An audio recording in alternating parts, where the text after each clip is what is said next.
So my background is in emergency medicine and high altitude medicine. I've been doing both for about 40 years. Did special training in high altitude medicine at University of Colorado. And I've always been attracted to the mountains, living in the mountains, playing in the mountains, and always interested in the effect of high altitude on human physiology and health.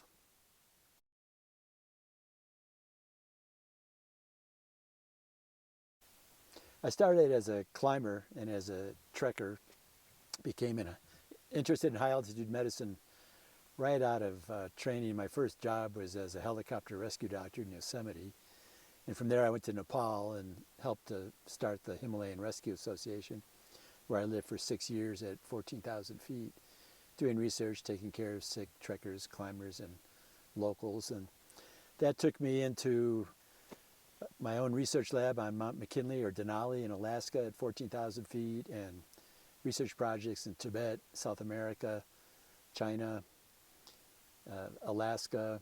I've been all over the world, all the mountain ranges, to all the places where high altitude peoples live and where low landers go to recreate or work at high altitudes, like high altitude mines and telescopes. So I've been very actively involved and got in on the ground level, so to speak, about 40 years ago when the field was just starting.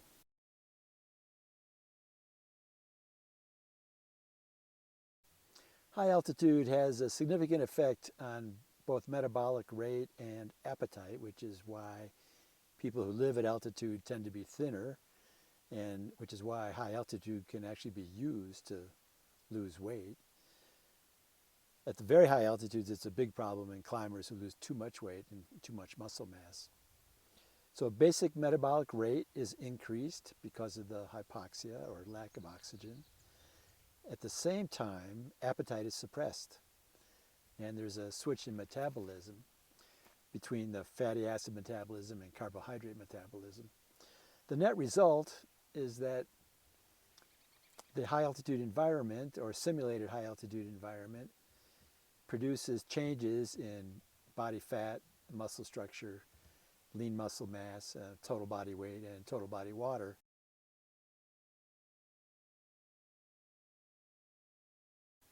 So how much weight could you expect to lose with one of these hypoxic devices? It depends on a number of factors. It depends on the degree of hypoxia or how high the simulated altitude is, your genetics, your gender, your physical condition, and other medical conditions. One study done in Germany with 20 obese people lost an average of 1 pound a week for the duration of the study.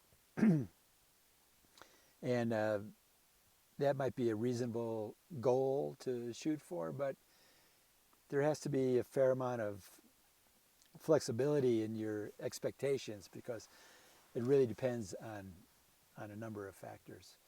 But a pound a week would be a good ballpark figure to shoot for.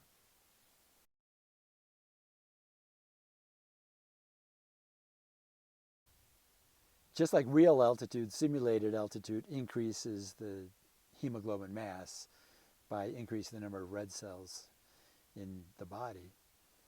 With these simulated altitude devices, you don't have to worry about getting too high or your blood getting too thick. It can't really increase it that much. You're only going to be at 8,000 feet to 12,000 feet, and only for 7 or 8 hours a day. And all the studies in athletes show that, yes, it can increase your red cell mass a little bit, but not enough to cause any health problems. And as a byproduct or as a side effect, it could even increase your exercise performance if you're a moderate to elite athlete.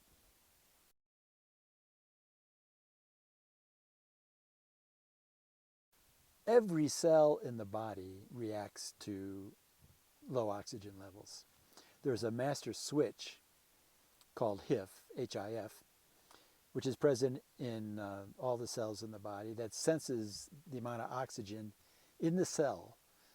And in response to a low oxygen level, will latch on to the DNA and cause an expression of genes, either upregulation of genes or downregulation of genes. And we now know that it impacts thousands of genes, not just a few genes. So evolutionarily, we've developed an amazing adaptive response to low oxygen levels. After all, we have to have oxygen in order to live. And so the body has all these incredible redundant mechanisms and multiple mechanisms to try to protect the body from lack of oxygen. And it's on a cellular level.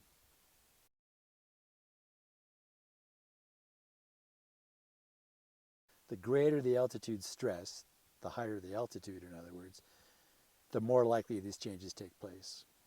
There seems to be a threat. This isn't very well studied, this particular aspect, but at around 7,000 or 8,000 feet is where this change in metabolism and appetite takes place. And the higher you go, the greater those changes. But you need to be at least 7,000 or 8,000 feet for most people. And duration at altitude also makes an issue. The longer you live at high altitude, the more your metabolism is going to be changed. Your weight may be stabilized at a lower weight over a period of time. There's some evidence that if you go to altitude, say 8,000 feet for just a week or so, your body will start to acclimatize to the point that your appetite won't be suppressed anymore and your metabolism won't change so much. But that's not entirely clear. There's also some differences in gender. Men seem to be more impacted by these changes than women.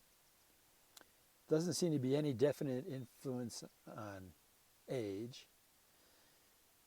We're assuming we're talking about healthy people that are going to lose weight. There's evidence that if you're overweight, to begin with, you're going to lose more weight. There's also evidence that if you have metabolic syndrome, which is overweight, glucose intolerance, or near diabetes and hypertension, that altitude exposure can be beneficial for the entire syndrome. So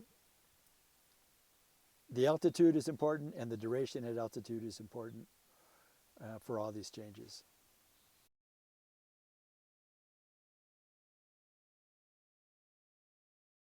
It might be surprising to think that this technique actually works when you're only in the simulated altitude exposure for 7 or 8 hours a night. What about the other 16, 17 hours a day? Well, that's why the simulated devices aren't quite as good as actually living at high altitude, but it's impressive that even 7 or 8 hours a day of exposure will produce these benefits of increased metabolic rate and a decreased appetite. It seems to last throughout the day. So the hypoxic exposure has effects that goes beyond the number of hours you actually spend at simulated altitude. It's one of the fascinating areas of research in this whole subject.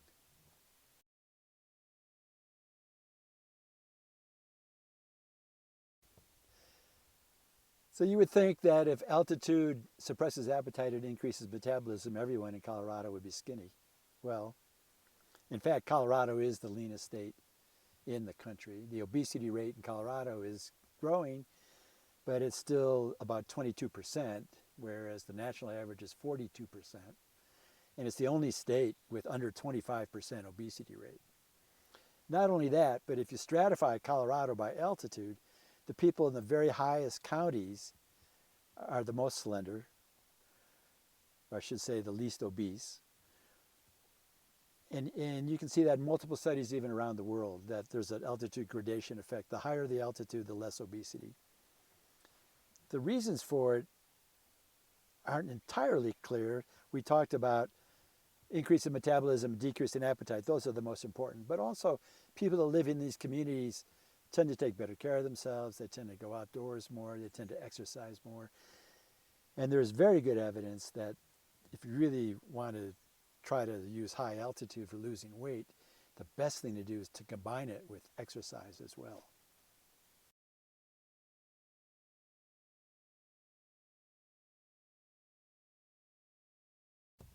You may have heard of elite athletes using these altitude simulation devices or tents, and they all do. all the aerobic athletes, all the Olympic athletes use them. They use it for a different purpose because they stimulate more red blood cell production, which is basically like blood doping. The more red cells, you can improve your performance at lower altitude. You may not have heard, though, about using these devices for weight loss because it's such a new phenomenon. Only in the last few years has it really been studied for that purpose. But you're going to be hearing more and more about it. It's safe. It's effective. There's no real side effects like there is with medications.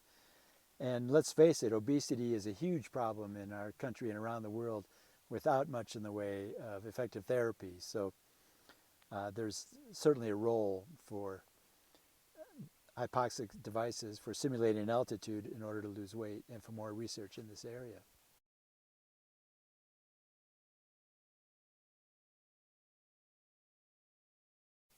Altitude sickness is a big problem in people coming to visit in Colorado and other high altitude locations. Extremely common. Over 25% of people coming to ski in Colorado get altitude sickness. But fortunately, it's pretty minor. It feels like a bad hangover. Headache, not a good night's sleep, always decreased appetite, sometimes even nausea and vomiting, and lethargy. Does that sound familiar? It sounds to me a lot like a hangover. And it can ruin your holiday. If you've only come in for 4 or 5 days and 1 or 2 days is spent in that kind of condition, it can really ruin a trip. So it's important to prevent it. One of the ways to prevent it is to use these altitude tents before you come to high altitude. And more climbers are doing this so they can spend less time on the mountain. The technique is to sleep every night at a gradually increasing altitude, starting at 6,000 or 8,000, going all the way up to 18,000 feet, which is where the highest base camps are, over a period of 2 to 4 weeks, sometimes even longer. And what that does is dramatically speed up your acclimatization process when you go into the mountains so that you don't get altitude sickness. You don't have to spend as much time acclimatizing. You can go a little bit faster. So these devices can be used to help prevent altitude sickness.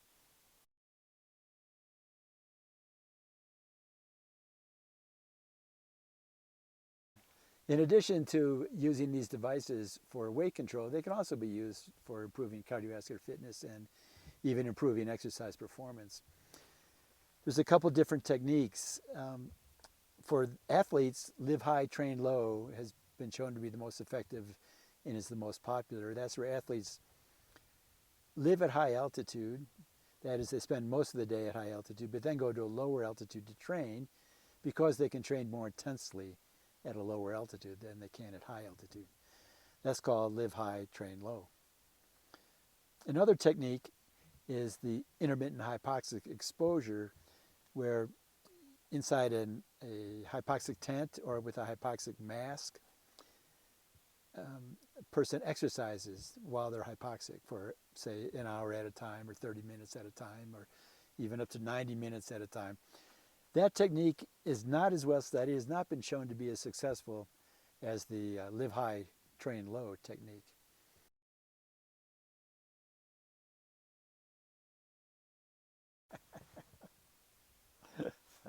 Sure, you can have other people sleep in the tent with you, but if they're not acclimatized, if they haven't been adjusting to it over a period of time, they might get a headache or have a poor night's sleep. So ideally, anybody that wants to sleep with you in that tent should have a gradual exposure and gradually increasing the altitude, just like you're going to do. Dogs and pets can do it also. Dogs can feel the altitude and they can sometimes get a little lethargic, act a little bit sick, but they also adjust very quickly.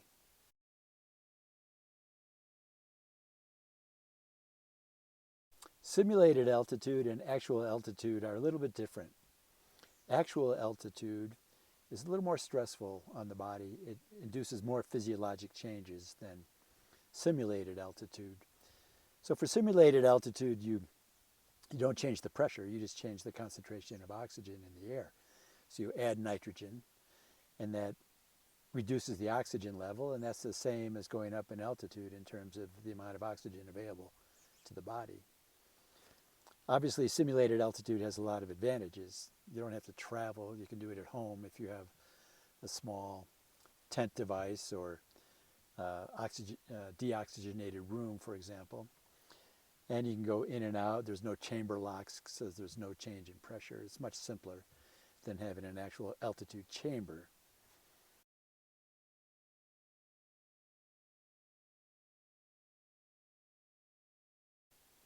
What if you have to get out of the room or the tent at night, say to go to the bathroom, and go back in? So you might be going from 12,000 feet down to sea level, and then back in the device at 12,000 feet. You might expect that to have some detrimental effects, but it seems to work out pretty well.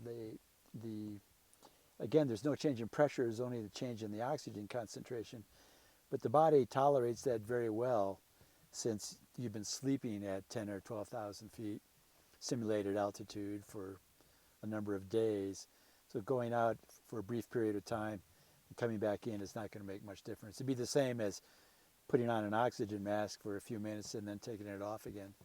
And one doesn't have to worry too much about the effects on the body of going back and forth like that.